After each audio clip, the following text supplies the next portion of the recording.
Good morning সবাইকে। সবাই কেমন আছো? আশা করি সবাই ভালো আছো। আমি খুব ভালো আছি। তো সকালবেলা আমি এখন করবো চা, তাই দোকান দিয়ে কিনে নিয়ে আসলাম দুধ আর বিস্কিট। আজ সকালে ঘুম থেকে অনেকটা দেরি হয়ে গেছে, খুব বেলা হয়ে গেছে, এখন বাজে 9:30। তো এখন আমি করছি চা। চা খেয়ে আবার অনেক কাজ পড়ে আছে, কাজগুলো করতে হবে। আর জানো তো, ছোটোবেলায় আমি কখনো চাই খাইনি, কেননা আমার বাবা বারবার মানা করতো চা খাবে না, চা খেলে নাকি লিভার নষ্ট হয়ে যায়।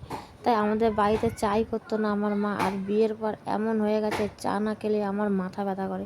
চাটা খেলে মানে ভাত না খেলেও হবে, কিন্তু চা আমার খেতেই হবে। তোমার কে এমন আছো একটু কমেন্ট করে বলবে। আর এদিকে চা বসিয়ে দিয়ে আমি চিনির কৌটো খুঁজে পাচ্ছি না, যে চিনির কৌটোটা কোথায় গেছি। তা আমার মেয়ে আবার খুঁজে দিল, তো চা পাতাটাও আমার মেয়ে এনে দিল। তারপর আমি চা বসিয়ে দিলাম। চা সবাই খেতে ভালো। আমার মেয়ে চা নিয়ে বসে পড়লাম। আমি খাবো চিড়া ভাজা, মেয়ে খাবে চা দিয়ে বিস্কুট দিয়ে। টাটা।